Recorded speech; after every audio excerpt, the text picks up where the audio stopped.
آج انشاءاللہ تعالی ہم سورۃ الانفال کی آیت نمبر 20 اور 21 پڑھتے ہیں اور ان آیات کو سمجھنے کی کوشش کرتے ہیں۔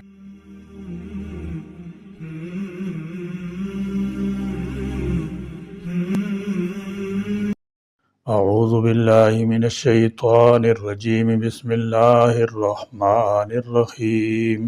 یا ایہا الذین آمنوا اطیعوا اللہ ورسولہ ولا تولوا عنہ وانتم تسمعون ولا تکونوا کالذین قالوا سمعنا وهم لا يسمعون۔ یا ایہا الذین، اے وہ لوگو جو آمنو ایمان لائے ہو، اطیعو اطاعت کرو، اللہ کی، ورسولہ اور اس کے رسول کی۔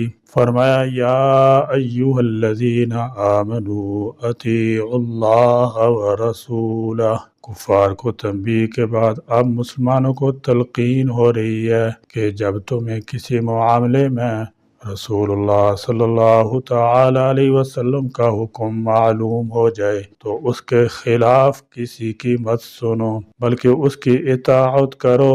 پہلے اللہ کی اطاعت بطور تمہید ہے، کیونکہ رسول کی اطاعت بھی اللہ ہی کی اطاعت ہے۔ اتباع نبوی کا ایک پہلو یہ ہے کہ زندگی کے تمام مسائل میں رسول اللہ صلی اللہ تعالی علیہ وسلم کے طور طریق کے مطابق عمل کیا جائے۔ رسول اللہ صلی اللہ تعالی علیہ وسلم نے اصولی طور پر بھی اس کی ترغیب دی کہ میرے طریقہ کو اختیار کرو، اور مختلف مسائل کے بارے میں بھی اس کی تلقین فرمائی۔ چنانچہ ارشاد فرمایا کہ جیسے تم مجھے نماز پڑھتے دیکھو اسی طرح نماز پڑھو، یا جیسے حج کے بارے میں فرمایا کہ شاید پھر اس کے بعد میں حج نہ کر سکوں، اس لیے مجھ سے طریقہ حج سیکھ لو۔ ائمہ مجتہدین اور فقہا محدثین نے جو محنتیں کی ہیں ان کا ماحصل یہی ہے کہ انہوں نے اپنی جستجو تحقیق کے مطابق سنت نبوی کو دریافت کرنے اور حقیقت کی تہہ تک پہنچنے کی کوشش کی ہے، اور جو اختلاف رائے واقع ہوا ہے وہ سنت کے مقابلہ اپنی رائے کے اتباع نہیں ہے، بلکہ بعض افعال میں حضور اکرم صلی اللہ تعالی علیہ وسلم سے ایک سے زیادہ طریقے منقول ہیں۔ فقہاء نے اپنے ذوق اور تحقیق کے مطابق ان میں سے کسی ایک طریقہ کو اختیار کیا ہے، اس لیے یہ اختلاف بھی اتباع سنت کے دائرہ میں ہی ہے، نہ کہ اس سے باہر۔ اتباع سنت کا دوسرا پہلو یہ ہے کہ معاملات و اخلاق اور زندگی کے دوسرے مسائل میں بھی رسول اللہ صلی اللہ تعالی علیہ وسلم کے طریقہ کو اختیار کیا جائے۔ زندگی کے ہر شعبے میں سنت رسول کا دامن ہمارے ہاتھوں سے چھوٹا ہوا ہے۔ ہماری زبان حب نبی صلی اللہ تعالی علیہ وسلم کے دعوت سے سرشار ہے، مگر ہماری عملی زندگی رسول اللہ صلی اللہ تعالی علیہ وسلم کی طاعت و اتباع سے خالی ہے۔ ہماری عبادتیں بے روح ہیں، ہماری اخلاقی پستی غیر مسلم معاشرے کو بھی شرمندہ کرتی ہے۔ معاملات میں ہم اس قدر کھوٹے ہیں اور حلال و حرام کی سرحدوں سے بے پرواہ ہیں کہ دوسری قومیں ہم سے معاملات کرنے میں تعامل کرتی ہیں۔ غرض ہمارا دین کتابوں میں ہے، نہ کہ ہماری زندگی میں۔ قول و فعل کا یہی تضاد دوسری قوموں کے دامن اسلام ماننے سے رکاوٹ بنا ہوا ہے۔ اس لیے اس وقت سب سے اہم مسئلہ یہی ہے کہ ہم عملی طور پر رسول اللہ صلی اللہ تعالی وسلم کی اطاعت اتباع کا راستہ اختیار کریں اور دوسری قوموں کی اتباع اور ان کی نقل سے اپنے آپ کو بچائیں۔ خلاصہ کے طور پر یہ بات ذہن میں رکھیے کہ ہم پر صرف قرآن کریم کے احکام کی اطاعت فرض نہیں، بلکہ اس کے ساتھ ساتھ جناب نبی اکرم صلی اللہ تعالی وسلم کی احکام کی پیروی بھی اسی طرح فرض ہے، اور قرآن کریم کی کسی آیت، جملہ یا لفظ کی وہی تشریح تعبیر حتمی ہے جو جناب نبی کریم صلی اللہ تعالی علیہ وسلم نے اپنے قول یا عمل کے ساتھ کی ہے۔ اور اگر قرآن کریم کی کسی بات کو سمجھنے میں دقت پیش آئے تو اس کے لیے نبی کریم صلی اللہ تعالی وسلم کی حدیث سنت کے ساتھ ساتھ اس آیت کریمہ کے شان نزول اور پس منظر کو سمجھنا بھی ضروری ہے۔ اس کے بغیر قرآن کریم کا صحیح معنی مفہوم متعین نہیں کیا جا سکتا۔ ولا اور نہ تولو تم منہ پھیرو عنہ اس سے، وانتم جبکہ تم تسمعون سن رہے ہو۔ فرمایا وانتم تسمعون، اس کا یہ مطلب نہیں کہ جب تم سن رہے ہو اس وقت اس سے منہ نہ پھیرو، دوسرے اوقات میں بے شک منہ پھیر لو، بلکہ مطلب یہ ہے کہ تم ہر وقت اللہ کے احکام قرآن و حدیث کی صورت میں سنتے ہو۔ اگر نہ سنا ہو یا علم نہ ہو تو عذر ہو سکتا ہے، مگر حکم سن کر پھر بجا نہ لانا ایمان والوں کو زیب نہیں دیتا۔ جو شخص خود حکم سن کر بجا نہیں لاتا، اس تک حکم اگر کسی واسطے سے پہنچے گا تو کیسے مانے گا؟ پہلے فرمایا تھا کہ اللہ ایمان والوں کے ساتھ ہے، اب ایمان والوں کو ہدایت فرماتے ہیں کہ ان کا معاملہ خدا اور رسول کے ساتھ کیسا ہونا چاہیے جس سے وہ خدا کی نصرت و حمایت کے مستحق ہوں۔ سو بتلا دیا کہ ایک مومن صادق کا کام یہ ہے کہ وہ ہمتاً خدا اور رسول کا فرما بردار ہو، احوال و حوادث خواہ کتنا ہی اس کے منہ پھیرنا چاہے، اور خدا کی باتوں کو جب وہ سن کر سمجھ چکا اور تسلیم کر چکا تو قولاً فعلاً کسی حال ان سے منہ نہ پھیرے۔ یہاں ایسے مومنوں کی ہی تعریف کو دہرایا گیا ہے، یعنی ایسے مومن جو کسی حال میں اللہ تعالیٰ اور اس کے رسول صلی اللہ تعالیٰ علیہ وسلم کی حکم سے سرتابی نہ کریں، خواہ اس میں اپنا فائدہ نظر آ رہا ہو یا نقصان، کیونکہ اطاعت کے معنی ہے حکم ماننا، حکم کی تعمیل کرنا، اور اتباع کے معنی ہے پیروی کرنا یعنی پیچھے چلنا۔ یہ دونوں الفاظ قریب المعنی ہونے کے باوجود ان دونوں میں بڑا فرق ہے۔ مثلا اطاعت کا دائرہ محدود ہوتا ہے اور اتباع کا دائرہ بہت زیادہ وسیع ہوتا ہے۔ اطاعت میں فرائض اور واجبات شامل ہوتے ہیں، جبکہ اتباع میں فرائض اور واجبات کے علاوہ نوافل، مستحبات، سنتیں بھی شامل ہوتی ہیں۔ بعض حالات میں اطاعت ظاہری اور رسمی بھی ہو سکتی ہے، لیکن اتباع میں ظاہر اور باطن دونوں یکساں ہو جاتے ہیں۔ اطاعت میں مطاع کی عظمت پیش نظر ہوتی ہے، جبکہ اتباع میں متبع کی محبت اور عقیدت کا جذبہ غالب ہوتا ہے۔ دین اسلام ایک کامل اور مکمل دستور زندگی ہے۔ رسالت مآب صلی اللہ تعالی وسلم ذات کریمہ اور سیرت طیبہ دستور زندگی کے عملی تفسیر ہے۔ عبادات ہوں یا معاملات، اخلاقیات ہوں یا معاشرت، زندگی کے تمام شعبوں میں آپ صلی اللہ تعالی وسلم نے اپنے اقوال و افعال سے، اپنے اخلاق و کردار سے، اپنی عادات و طبائع سے اس نظام حیات کے ایک ایک جز کی مکمل وضاحت اور تشریح کی ہے، اور اپنے مطیع و متبعین کو اس دستور کے مطابق زندگی گزارنے کے لیے ایک ایسا صاف اور بے غبار راستہ بتایا ہے کہ جس پر چلنے میں انہیں کوئی دقت اور پریشانی نہ ہو، جس پر وہ چل کر وہ بآسانی اپنے رب کی رضا و خوشنودی حاصل کر سکیں۔ فرقان حمید کی بہت سی آیات اور احادیث مبارکہ اس بات پر شاہد ہیں کہ آپ صلی اللہ تعالی وسلم کی اطاعت اتباع ہی انسان کے ظاہر و باطن کی اصلاح کا نسخہ اکسیر ہے اور دونوں جہانوں میں کامیابی کمرانی کا ضامن ہے۔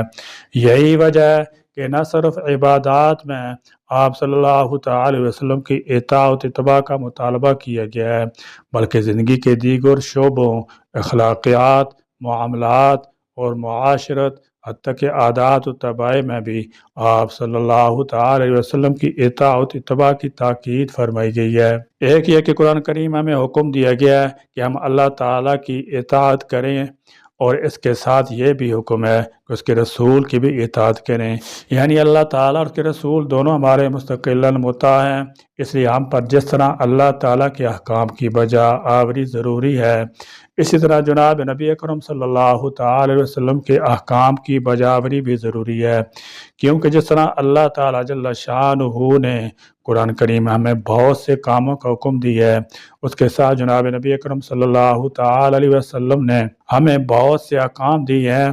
چنانچہ دین اللہ اور رسول دونوں کے احکام کی پیروی کا نام ہے، اور جب تک دونوں کی اطاعت نہیں ہوگی دین مکمل نہیں ہوگا۔ مثلا نماز ہی کو لے لیجئے جو اسلام کے فرائض میں سب سے اہم فریضہ ہے۔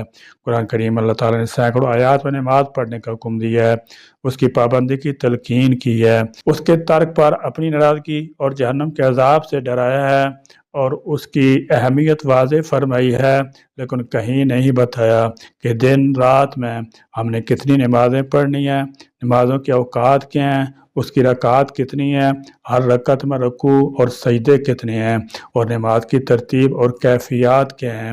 یہ سب باتیں ہمیں نبی کریم صلی اللہ تعالی وسلم کی ارشادات اور سنت سے ملتی ہیں۔ چونکہ نماز کی تفصیلات سے آپ صلی اللہ تعالی وسلم نے امت کو آگاہ فرمایا ہے، اس لیے اللہ تعالیٰ کے احکام اور حضور اکرم صلی اللہ تعالی وسلم کے ارشادات و اعمال دونوں کو جمع کریں گے تو نماز مکمل ہوگی اور ہم صحیح طریقے سے نماز پڑھ سکیں گے۔ لیکن اگر ہم آپ کی حدیث سنت کو نعوذ باللہ نظر انداز کر کے صرف قرآن کریم کی بنیاد پر نماز پڑھنا چاہیں گے تو ایک نماز بھی نہیں پڑھ سکیں گے۔ یہی صورتحال اسلام کے باقی فرائض اور دین کے دوسرے احکام کی ہے کہ اطیعوا اللہ و اطیعوا الرسول، اور دونوں کو جمع کر کے ہی ہم ان کی بجاوری کر سکیں گے۔ دوسری بات یہ عرض کرنا چاہتا ہوں کہ قرآن کریم نے اللہ تعالیٰ کی اطاعت کو بھی جناب نبی اکرم صلی اللہ تعالی علیہ وسلم کی اطاعت پر موقوف کیا ہے۔ ارشاد ربانی ہے کہ من یطع الرسول فقد اطاع اللہ، کہ جس نے رسول اکرم صلی اللہ تعالی وسلم کی اطاعت کی اللہ تعالیٰ کی اطاعت کی۔ اس لیے قرآن کریم کے احکام فرامین کی شرح و تعبیر میں فائنل اتھارٹی جناب نبی اکرم صلی اللہ تعالی علیہ وسلم کی ذات گرامی ہے۔ قرآن کریم کسی آیت، جملہ یا لفظ کی جو تشریح حضور اکرم صلی اللہ تعالی وسلم نے کی ہے وہی اس کا اصل معنی ہے، وہی اس آیت، جملہ یا لفظ سے اللہ تعالیٰ کی مراد ہے۔ اسی طرح قرآن کریم کے کسی حکم پر جس طرح آپ نے عمل کیا ہے وہی اس پر عمل کی حتمی شکل ہے۔ اس سے ہٹ کر قرآن کریم کے کسی حکم پر عمل کی کوئی اور کیفیت اختیار کی جائے گی تو قرآن کریم پر عمل تصور نہیں ہوگا۔ یعنی اگر کوئی شخص محبت رسول صلی اللہ تعالی وسلم کا دعویٰ تو کرتا ہے لیکن اس کا دامن اطاعت اتباع رسول اللہ صلی اللہ تعالی وسلم سے خالی ہے اور وہ سنت کی مخالفت کرتا ہے تو اس کا یہ کھوکھلا دعویٰ اسے کچھ فائدہ نہ دے گا۔ آپ صلی اللہ تعالی وسلم سے سب سے زیادہ محبت عقیدت کا خدائی تمغہ پانے والے صحابہ کرام تھے، وہ آپ صلی اللہ تعالی وسلم مکمل اور غیر مشروط اطاعت اتباع کیے کرتے تھے۔ انہوں نے اطاعت اتباع رسول کے ایسے نمونے چھوڑے ہیں جن کی مثال پیش کرنے سے دنیا قاصر و عاجز ہے، اس لیے اللہ تعالیٰ نے ان کے ایمان اور اطاعت اتباع کی پوری انسانیت کے لیے نمونہ بنایا ہے۔ وَلَا، اور نہ، تکونو، تم ہو جاؤ، کالذین، ان کی طرح جنہوں نے قالو، کہا تھا، سمعنا، ہم نے سن لیا۔ فرمایا وَلَا تَكُونُوا كَالَّذِينَ قَالُوا سَمِعْنَا، ان سے مراد مشرکین، منافقین اور اہل کتاب ہیں جو کانوں سے تو اللہ اور اس کے رسول کا کلام سنتے ہیں مگر اس طرح کہ وہ نہیں سنتے، کیونکہ نہ وہ دل سے سنتے ہیں نہ قبول کرتے ہیں، ان کا سننا نہ سننے کے برابر ہے۔ وَهُمْ، حالانکہ وہ لا يسمعون، نہیں سنتے تھے۔ اس آیت میں فرمایا وَهُمْ لا يسمعون، حالانکہ وہ نہیں سنتے تھے۔ اس میں کتاب یہود و نصارہ کا رد آ گیا، وہ بھی کہتے تھے سمعنا، یعنی ہم نے سن لیا، حالانکہ وہ نہیں سنتے تھے۔ منافق لوگ بھی زبان سے کہتے تھے کہ ہم نے سن لیا اور تسلیم کر لیا مگر حقیقت میں نہ سنتے اور نہ مانتے ہیں۔ اس زمن میں اللہ تعالیٰ نے یہودیوں کی مثال سورہ جمعہ میں بیان فرمائی ہے۔ فرمایا مثل الذین حملوا التوراة ثم لم يحملوها کمثل الحمار يحمل اسفارا، فرمایا یہودیوں نے ذوق شوق کے ساتھ کتاب کا مطالبہ کیا تھا، پھر جب انہیں تورات عطا کی گئی تو اپنی بے عملی کی وجہ سے کتاب کا حق ادا نہ کر سکے۔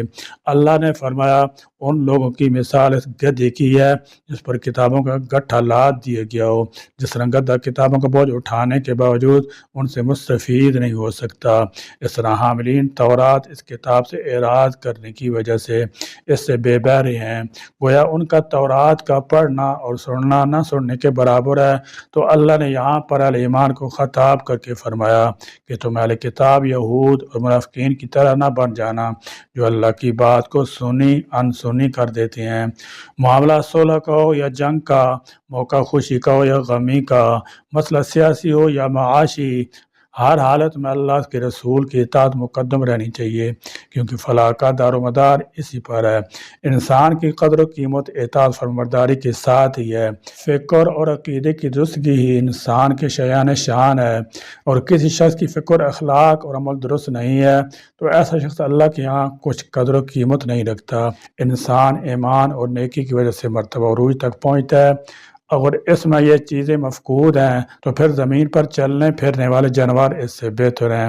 ایسے لوگوں کے متعلق سورہ اعراف میں فرمایا اولئک کالانعام بل ھم اضل، کہ وہ مویشیوں کی طرح ہیں بلکہ اس سے بھی گئے گزرے ہیں۔ مویشی تو پھر بھی اپنا مقصد حیات پورا کرتے ہیں اور اپنے مالک کی اطاعت بجا لاتے ہیں، مگر حضرت انسان اپنے مقصد حیات سے اعراض کرتے ہوئے اپنے مالک کی فرمانبرداری کو اپنے آپ پر لازم کرنے کے لیے تیار نہیں ہوتا۔ فرمایا اس قسم کے اللہ کے نافرمان لوگ لا یعقلون، کچھ عقل نہیں رکھتے، یعنی اللہ کی عظیم نعمت عقل سے کام ہی نہیں لیتے۔